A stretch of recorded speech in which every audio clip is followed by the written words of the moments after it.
Buenas tardes, otra vez, este es nuestro segundo podcast. Gracias por su atención, gracias por mirarnos un momento en nuestra conversación y quiero saludarles a todos ustedes. Ciertamente en este sector estamos en el centro del estado de Washington, en un pequeño pueblito que se llama Quincy y estamos en un tiempo bastante delicado porque casi es un poco difícil respirar.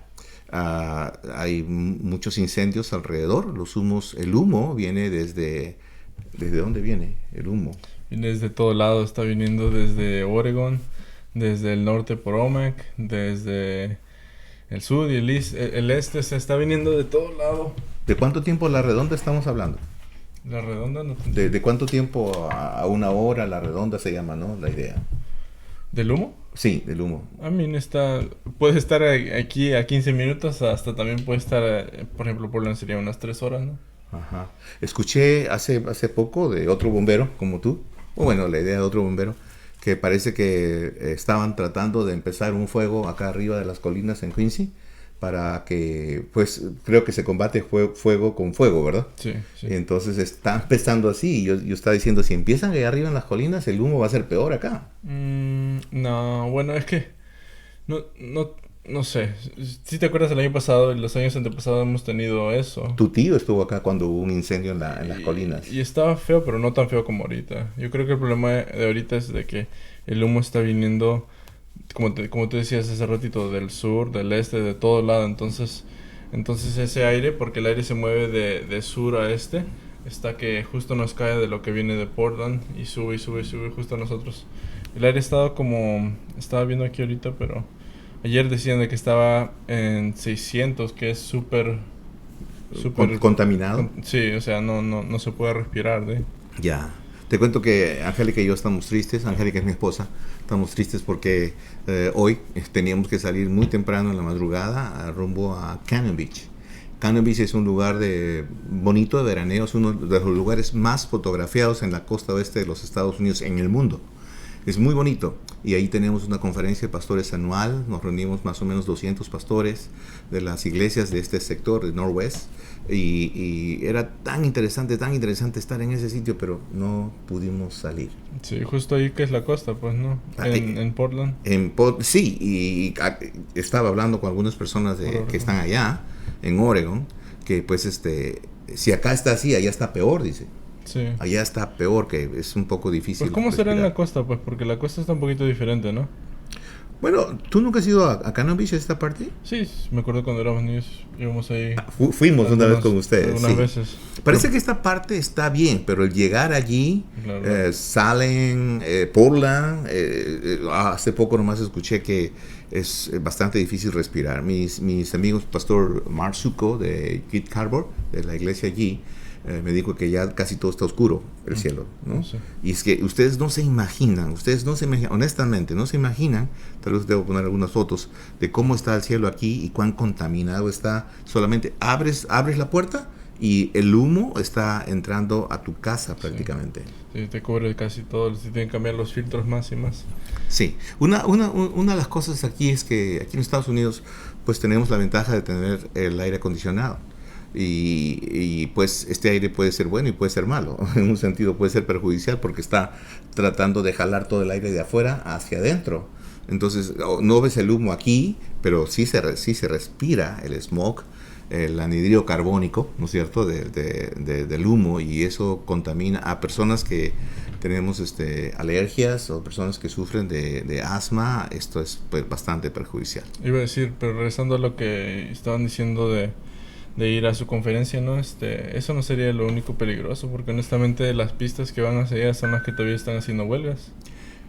Ah, sí, ¿verdad? ¿No? En Oregon. Eso yo estaba pensando el otro día que manejaba por allá, por Seattle, de que uno tiene que cuidarse cuáles pistas está manejando, porque las huelgas todavía siguen y están en el medio de los freeways. Para darles una idea, como dije el otro día, estamos en el centro del estado de Washington y para los peruanos es como si estuviéramos en Huancayo, arriba, en las cordilleras, y tenemos que bajar a la costa para ir a Lima, vamos a decir así, ¿no es cierto? Lima, Trujillo, por decir así. Entonces, más o menos dando una orientación a los peruanos. No conozco México, debo de conocer, así que no podría tener una exactitud de cómo es allá. Pero acá sí, estamos en la parte alta y tenemos que bajar a la costa. Y para bajar a la costa hay un sinnúmero, las carreteras son culebreras, como se dice, y hay mucha vegetación. Es mucha vegetación. Estamos en un lugar desértico. Quincy está en el centro del desierto realmente, ¿no? Sí, es un desierto. Y esto ha sido ¿cómo se dice? Sembrado por el hombre. Hay mucha agricultura. En este momento creo que estamos en la cosecha de la manzana. Sí, ya casi el fin de la cosecha de la manzana. Mucha manzana. Un mes más. Y creo que ustedes pasaron cuando vieron a bastantes personas cosechando manzanas el otro día. Sí, nosotros estábamos yendo a Tri-Cities justo el día que estaban diciendo que Tri-Cities tuvo el aire más, ¿cómo se dice? El aire contaminado de todo el mundo, decía todavía. Tri-Cities está a 2 horas de acá, ¿no? Sí, era como hora y media, algo así. No era mucho, pero sí estábamos pasando por ahí y veíamos los carros al lado de los árboles y los campos y nos sorprendía que la gente todavía estaba trabajando, pero eso es lo que tiene que hacer, ¿no? No tienen opciones. Ciertamente no tienen opciones. Y déjenme decirle para todo el mundo, esto es voz populi lo que voy a decir ahorita, no tengo por qué sentirme mal para decirlo, pero una cosa es cierta, que si no fuera por la gente migrante que viene a este sector para trabajar en la manzana, este sector no podría sacar su manzana ni con máquina siquiera. Es por eso lo importante de los migrantes trabajando en la manzana aquí. ¿Sabes qué? Me recordaba de cuando yo era niño, no joven, en la escuela tenía una maestra que su esposo tenía una huerta de árboles y él inventó una máquina para cosechar manzanas. Es como una máquina bien grande que se ponen 2 personas a los lados y tienen unas, ¿cómo se dice? Unas mangueras grandotas que absorben las manzanas. Pero no creo que les resultó porque eran carísimas, o sea, millones y obviamente es un poco más barato contratar a alguien más, así que... La mano de obra, ¿no? Sí. La mano de obra es barata. Y pues con mucha pena tengo que decir que esa mano de obra es maltratada. Esa mano de obra es a veces hasta despreciada. Despreciada, yo iba a decir. Despreciada. Que la gente no entiende cuánto cuesta tener su lechuga en la tienda o su tomate o cosas así que fueron agarradas a mano, Y pues en este tiempo de pandemia, vale decir que pues la agricultura se ha mantenido. Sí. Por un momento la ganadería, la carne subió, pero hubo bastante especulación, pero la agricultura se ha mantenido. Ahora los precios se han más o menos regulado, la agricultura se ha mantenido y esta es una razón por las cuales Estados Unidos todavía come. Sí, se ha mantenido, pero ha cortado bastante. Yo le estaba hablando a mi amigo Ethan y dicen de que muchos de sus contratos los han cancelado por completo porque no quieren pagar eso, etcétera. Tal vez es un error lo que voy a decir ahorita, pero cuando hablamos de farmers aquí son los agricultores. Pero no son los agricultores que van a cosechar el campo con sus manos, son los agricultores que son los dueños, ¿ok? Como en nuestros países diríamos los hacendados, ¿ok?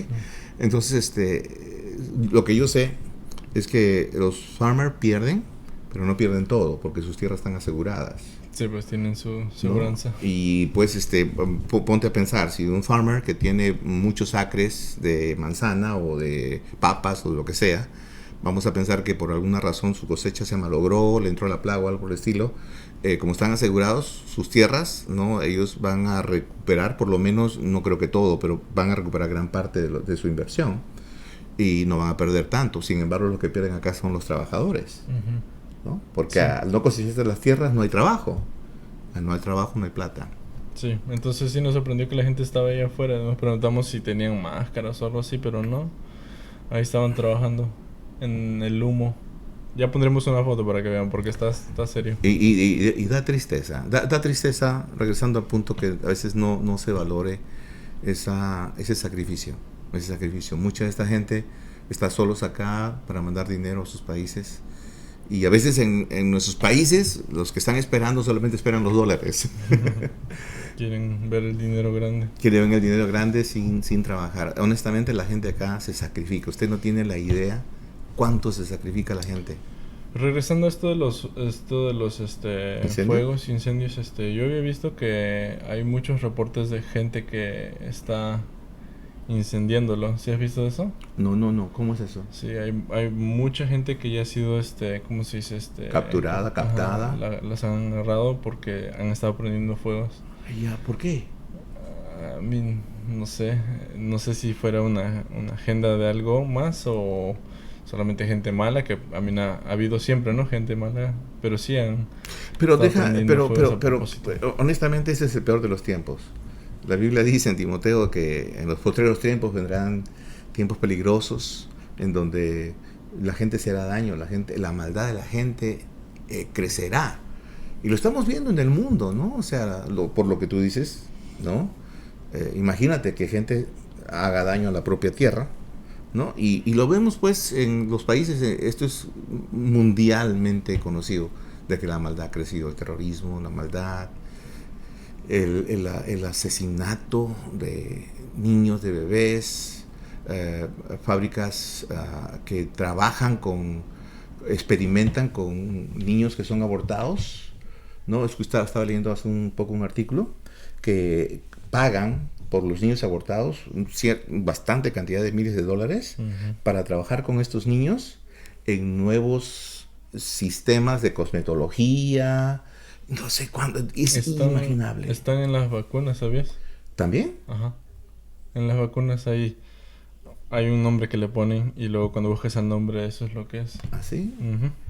Bueno, pues honestamente, uno dice, ¿y tú cómo te enteras de eso? Bueno, hay que leer, a veces hay que, ¿cómo le llaman esto? ¿Googlear? Google, ¿O qué más? informarse. No sé, pero informarse, honestamente. ¿YouTubear? Informarse YouTube. sería la Sí, palabra yo creo que correcta. el problema más grande de nuestra cultura, se puede decir, es que no nos informamos y vemos lo que hay en la tele y lo creemos 100% o de repente escuchamos lo que Juanito nos dijo y luego le contamos al resto, pero a mí lo mejor que uno puede hacer es literalmente sacar su computadora, su celular y buscar algo más, informarse para ver qué hay ahí. Gracias, hijito. Yo soy Juanito. Sí, antes de predicar, a mí honestamente me gusta saber lo que voy a decir, en el sentido de que, pues, nosotros de alguna manera somos comunicadores y tenemos que decir la verdad, pero la verdad no está en todo lo que dice la televisión, ¿no? La verdad, a veces, te voy a decir una cosa, la verdad a veces no es reconocida, Ujú. ¿no? La verdad es vapuleada, vituperiada, en fin. Entonces la verdad es lo que la gente cree. El mundo de aquel entonces, en el tiempo de Cristo, creía en una verdad en donde se les hacía aparecer a Jesucristo como el malo de la película, como el hombre que había venido a sublevar a la gente, y por eso la mayoría de la gente lo crucificó, Mm, ¿no? La gente piensa que fue Roma, es cierto, pero fue con el permiso de los propios judíos. claro, su propia gente lo Su mató. propia gente lo mató. Y esa gente que él dio alimento, Ujú, esa gente que lo seguía, ujú. esa gente que estaba estupefacta por él, esa gente fue la que lo condenó, ¿no? Casi siento las personas que dicen, ¿a quién quiere que liberte? A Barrabás, a Barrabás, a Barrabás. Y a Jesús, bueno, era parte de la profecía para cumplir, ¿verdad? Pero es que fueron mentiras, ¿no? La gente fue mentida por lo que decían los fariseos y por lo que decían el mismo rey de ese tiempo, ¿no? Claro, y la gente fue mal influenciada. Ujú. La gente fue influenciada.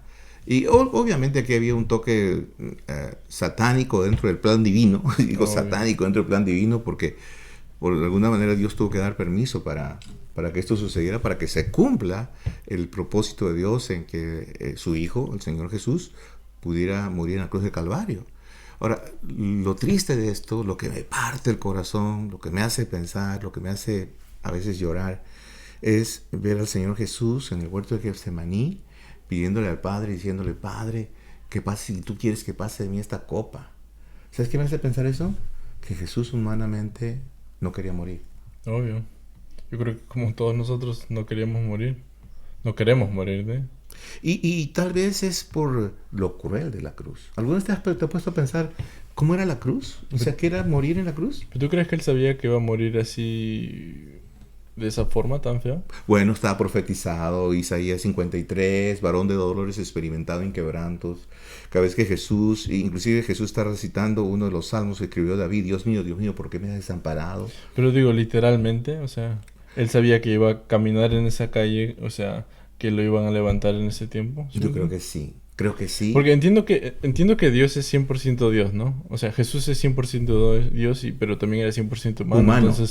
Entonces significaba que en esos momentos también podía ver como Dios y ver esas cosas que no sabía. ¿Sí me entiendes? Sí, es un poco difícil de explicar cuándo es Dios y cuándo es humano, porque tendríamos que decir que en algún momento lo humano se separó de lo divino. Y algunos piensan que el humano se separó de lo divino cuando el Señor, cuando Jesús estaba en la cruz, le dice, Dios mío, ¿por qué me has desamparado? Y en ese momento se separa de lo divino, ¿no es cierto? ¿No? Entonces, pues hay un poco de contradicción. Cuando dice, pero si Él es Dios, ¿cómo le pide a Dios? Bueno, otra vez, esto es un tema bastante profundo para investigar. Sin embargo, en cuanto a tu pregunta, yo creo que nunca se separó uno del otro, eran una sola esencia. Igual, por eso. El asunto acá es que como hombre perfecto, ¿no? Era un hombre sin pecado, él tenía el conocimiento de lo que es la muerte. Y tenía el conocimiento de lo que iba a ser la crueldad de la muerte. ¿Okay? Sí. Entonces, ¿qué hombre que sabe que va a ser muerto con los huesos descoyuntados, ¿no? Las ligaduras descoyuntadas, el cuerpo molido, ¿no? Y de la manera cruel como murió el Señor Jesús, hubiera querido ir ahí? Y por eso es que a veces cuando predico, y una vez lo he dicho, algunos amigos míos me han llamado, me han dicho, ¿cómo es que tú puedes decir que Jesús tuvo depresión cuando Él es Dios? Es que algunas personas creen o consideran que pues como que Jesús no tuvo pecado, y eso es cierto. Entonces, al decir que tuvo miedo, tuvo depresión, pecó. Porque pues magnifican a Jesús diciendo que eres como Superman. Y cuidado con eso. O sea, Él no es Superman. Él no es Superman. Él tuvo que morir como el Cordero de Dios que quita el pecado del mundo. Como cientos de miles de corderos murieron en el Antiguo Testamento, tuvo que dar su vida en rescate por nosotros. Entonces creo que ahí es donde está el miedo y donde está la depresión. ¿Dónde está la depresión de Jesús? Dice que caían grandes gotas de sangre cuando él estaba orando y pidiendo a Dios, porque no quería pasar por esto. No quería, pero no dejó ser Dios. Ahora, una cosa que quería acotar, y esto es muy importante. La pregunta es, ¿Jesús murió o no murió? Tuvo que morir. Su cuerpo físicamente murió, ¿no? Entonces, una repregunta para ti. ¿Murió su espíritu? No, obvio. El espíritu no muere de nadie. Entonces, Jesús murió físicamente, pero no murió el espíritu de Jesús. El espíritu de Jesús lo revivió. Dios, ¿no? Le dio la potestad para, dice, salir de los infiernos, como dice la Escritura, ¿no es cierto? ¿No? Dice, llevó cautiva la cautividad, descendió a los infiernos. Recuerden ustedes que hay toda un estudio teológico en cuanto a la ida de Jesús a lo profundo de la tierra para recoger a todas esas almas que estaban en pena y en incertidumbre, ¿no? Que habían tenido fe en Él. Entonces, de alguna manera dice, llevó cautivo la cautividad. Bueno, otra vez, ese es un tema bastante interesante, pero pues es cierto, ¿no? Jesús murió físicamente, pero no murió espiritualmente, ¿no? Y creo que es importante para nosotros entender eso, porque pues Dios quiere que los conozcamos, Cristian. Sí, de hecho que sí. Dios quiere que entendamos que Él tiene un plan para todo. Como Él tuvo un plan para que su propia gente lo crucifique a Jesús, Él también tiene un plan para nosotros y nuestras vidas. Estaba escuchando la palabra plan, y hace algunos meses escuché a un pastor de YouTube por ahí que decía, Dios no tiene un plan B. El único plan hay, en ese momento se hablaba acerca de las iglesias cerradas. Quiero decirles que hay muchas iglesias en California. Bueno, las iglesias en California, técnicamente por orden del gobernador, deben estar cerradas. Por el asunto del contagio, etcétera, etcétera. Pero hay iglesias que se están rebelando, ¿no es cierto? ¿No? Y este pastor decía, el único plan de Dios es obrar por medio de la iglesia para la salvación, que era lo que estábamos hablando antes y conversábamos, discutíamos con mi hijo en cuanto a cómo obra Dios, ¿no? ¿Obra por la iglesia? ¿Sí o no? ¿Usted qué piensa? Pues sí, obvio que sí. Y antes de seguir con eso, yo iba a decir, en Seattle había una iglesia, un grupo que querían ir a un parque a orar y el gobernador de Seattle lo cerró el parque antes de que puedan ir. Ujú. Era un grupo grande, grande y pues dicen, pues ya no pueden ir a la iglesia, ya no pueden ir en sus casas, ya no pueden ir a otro lado. Y les cierran el parque público. ¿Dónde van a ir? O sea, Bueno, otra vez, esto es parte de todo un plan orquestado para acallar la iglesia, para acallar la fe. Y bueno, hay mucha gente que le sigue, ¿no? Hay gente que se ha acostumbrado a mirar los servicios online, porque pues ya no tienen que ofrendar, tienen que no ir. tienen que ir. Voy a ver el servicio, comiendo mi, ¿cómo se le llama aquí en Comida, Estados Unidos? Popcorn, su canchita. no, mi canchita. Y voy a ver si todo está bien, como el cine o algo por el estilo. Y si me gusta lo que dice el pastor, continúo. Y si no me Si gusta, no me voy, si no me voy. nadie Si ve. quiero canto, si no, no canto. Mis hijos están por donde les da la gana. No se guarda el respeto, no se guarda el avivamiento, etcétera, etcétera. Pero la pregunta es esta: ¿es la iglesia necesaria para la salvación? A mí, te soy honesto, yo creo que no. Yo creo que la iglesia es algo que dice la Biblia que tenemos que ser parte porque nos ayuda a nuestro crecimiento. Pero si yo estuviese solo en una isla, ¿cómo voy a hacer una iglesia? No podría. Es acerca de mi relación con Jesús nomás. Lucas 18 dice: donde están dos o tres congregados en mi nombre, estoy yo en medio de ellos. Y aquí está la iglesia local. No necesitamos ser miles para ser una iglesia. El asunto es eso. Ok, ¿cuándo la iglesia no es necesaria para la salvación? Cuando la iglesia, por ejemplo, se convierte en una entidad, como un consulado o embajada que da pasaportes para ir al cielo. ¿Ok? Porque hay mucha gente que piensa que el hecho de ir a una iglesia me hace a mí cristiano. Claro, esa es religiosidad, ¿no? O sea, Eso es religiosidad. Eso no es cierto. nada más. El ir a la iglesia no garantiza que yo sea un cristiano. En nacer bajo la cobertura de una iglesia, es decir, mi padre es católico, mi madre es católica, me También es bautizaron bebé como católico. otro tipo de iglesia también, pues. Ya, no, pero oye, acá en los Estados Unidos muchos bautistas piensan así. ¿Bautistas? Bautistas. Yo he conversado con gente norteamericana, parece mentira, ¿no? Le digo, ¿y tú eres cristiano? Sí, mis padres tienen mucho tiempo acá. Y pues su vida, yo no estoy condenándolos por el estilo de vida que llevan, pero pues obviamente, dice la Biblia, por sus frutos los conoceréis. Entonces, me he dado cuenta pues que no, o sea, se han convertido solamente en religiosos tradicionales que van a la iglesia porque tienen que ir, porque están acostumbrados. Entonces, yo difiero un poco de Cristian en el sentido que yo creo que la iglesia sí es necesaria, pero la salvación no es un asunto que compete específicamente a la iglesia, sino es un asunto que compete a Dios y a la persona que Dios busca. Ahora, obviamente la iglesia está inmiscuida en esto porque la iglesia pone pastores, pone evangelistas, pone misioneros, pero lo que Dios pone realmente son los creyentes, que no son ni pastores, ni evangelistas, ni misioneros, sino son los mismos creyentes que deben testificar de la fe para que las personas que creen vengan a Dios. Por eso, entonces, la pregunta no sería si... esa que preguntaste, más bien sería, ¿qué es una iglesia, no?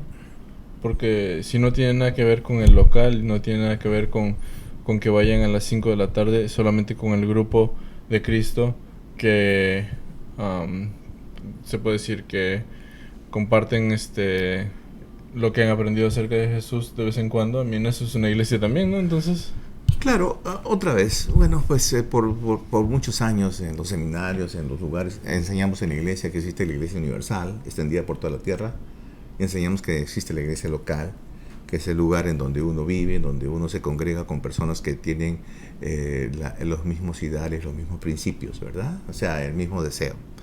Y te voy a decir algo que te vas a reír. Yo he descubierto de que en muchos sectores la iglesia es como, a veces como el pastor es, y la gente que se congrega es como que están mirando a su pasado, escuchando al papá que les dice lo que tiene que hacer. Porque eso es lo que mucha gente dentro de la iglesia espera del pastor, que el pastor le diga lo que tiene que hacer. eso. Claro. Entonces, Pues esa es la forma más floja de ser, ¿no? claro, pero es un asunto que tiene que ver con la psicología, con la mente de la persona, porque he descubierto, y yo he utilizado tres formas, ¿no? Soy bastante complaciente en el sentido de ser pasivo, compartir. A veces uno se emociona en el púlpito y a veces uno chanca el púlpito diciendo, oh, ya pues, cambia. Y me he dado cuenta que en este sector, ¿no? Mucha de la gente espera eso. Espera que el pastor sea un autoritario, un papá de esos que te dice a punta de látigo lo que tienes que hacer. Y ahí la gente va corriendito a la iglesia. Y la gente va corriendito a a dar sus ofrendas. Eso no es iglesia. Y llega a una conclusión que espero que estés de acuerdo conmigo. Yo pienso de que los pastores no tenemos ovejas. ¿Por qué? ¿Cómo es eso? En la Biblia dice que las ovejas oyen mi voz y yo las conozco. Y se refiere a Jesús, porque Jesús es el buen pastor. Entonces, para mí entender, no sé, los pastores nos equivocamos muchas veces dentro de la iglesia cuando queremos que las ovejas sean nuestras y no de Jesús. Obvio. Entonces tratamos de decirle a las ovejas con nuestra voz lo que ellos tienen que hacer, y ellos escuchan nuestra voz, pero no escuchan la voz de Jesús, porque están escuchando al hombre dentro de la investidura del pastor. Pues, ¿Te das cuenta? Sí, hablamos así, hay un montón de iglesias acá. Sí. Que son así, a mí las iglesias que ves en la tele, las iglesias grandes que escuchas de la música donde viene y todo. Por eso los cristianos somos una minoría que nada contra la corriente. Entonces, para terminar mi pensamiento, yo creo que las ovejas son del Señor Jesús y nosotros los pastores somos los encargados de cuidarlas, de darles el alimento, de protegerlas del frío. Y pues hacemos el trabajo pastoral, pero el verdadero pastor es el Señor Jesús. El verdadero dueño de las iglesias es el Señor, de las ovejas es el Señor Jesús. Y a veces nosotros nos aprovechamos de eso. Cuando usted viene acá a los Estados Unidos, usted va a ver que en cada iglesia siempre va a existir el nombre del senior pastor. No tengo nada en contra de eso. Solamente que el nombre y claro, porque hay bastante respeto por la figura pastoral, por lo menos en estas partes, ¿verdad? Hablo de los pastores nacidos aquí, los norteamericanos. No vas a ver mucho de la gente hispana aquí. Pero pues a veces eso sucede. Y lamentablemente, yo, con perdón de la expresión, lo que voy a decir, creo literalmente que muchas de estas personas muy bien intencionadas se van al infierno. Amén. Dice la Biblia que muy pocos van a en serio entrar al cielo. Amén. Así es. Muchos son los llamados, pocos los escogidos. Algunos los voy a poner a mi derecha, otros a la izquierda. Unos van a ser ovejas, otros van a ser cabritos, ¿no es cierto, no? ¿Y por qué? Porque el asunto no está en seguir ni la denominación, ni al pastor, sino a Jesucristo. No Jesucristo. Ahora, pero es como, exacto, es como lo que estaba tratando de decir yo, ¿no? O sea, lo que importa más es tu relación con Jesús primero, ¿eh? O sea, tienes que ser real, tienes que tener una relación con Jesús primero y luego, ya, si la encontraste esa relación por medio de la iglesia o por medio de alguien, o sea, trata de conectarte con la iglesia, obvio, ¿no? Entiendo eso, pero lo que importa más es tu relación con Jesús, ¿no crees? Porque sí. mucha gente entonces se ponen a ser religiosos o se ponen a seguir a la iglesia, que hay mucho de eso ahora, se ponen a seguir eso, pero no siguen a Jesús, como estabas diciendo, o sea, no escuchan la voz de Jesús. Es que como otra vez regresando al punto, tal vez para darle una idea un poco más clara, es que muchas personas entienden esto como el club. Yo soy, vamos a pensar en México, yo soy de las Chivas, soy del tal equipo, o acá en los Estados Unidos, o de Perú, soy de Alianza Lima. Entonces muchos conocen a Jesucristo en determinada denominación o determinada iglesia y consideran y creen que no hay otro cristiano que pueda ser de otro lugar que no tenga esa propia manera de pensar.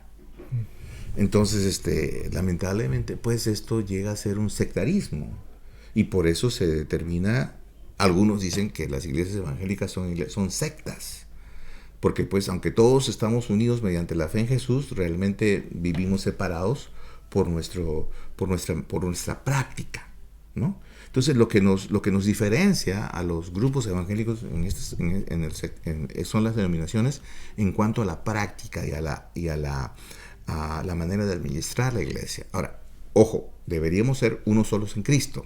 Deberíamos ser. Un problema de muchos de nosotros bautistas es que creemos que nosotros somos los únicos salvos. Un problema de los hermanos pentecostales, de las Asambleas de Dios, es que creen que pues ellos si pecan pues van a perder la salvación. Y que, en fin, cada uno tiene una patita, ¿no? De donde cojear. Pero la única verdad aquí, ¿la sabe? Dios. Y yo pienso que la única verdad aquí Dios la pone en tu corazón. Cuando eres un cristiano sincero, es un cristiano lleno de gozo, amor, compartir, una persona que comparte, una persona dispuesto a entregar su vida por los demás. Como dice la Escritura en Santiago, ¿no es cierto? ¿No? Visita los hospitales, ayuda a las viudas, atiende a los huérfanos. Esa es la verdadera religión, si alguien quisiera considerarse religioso, ¿verdad? Tenemos mucho que hablar, mucho que seguir diciendo en cuanto a nuestra vida acá en Quincy. Hoy día hemos analizado un poquito acerca de la vida cristiana alrededor, pero pues queremos que tú te conectes con nosotros siempre que puedas. Esperamos que nuestra conversación te ayude un poquito. Sí, gracias por conectarse, nos vemos la próxima vez. Bye.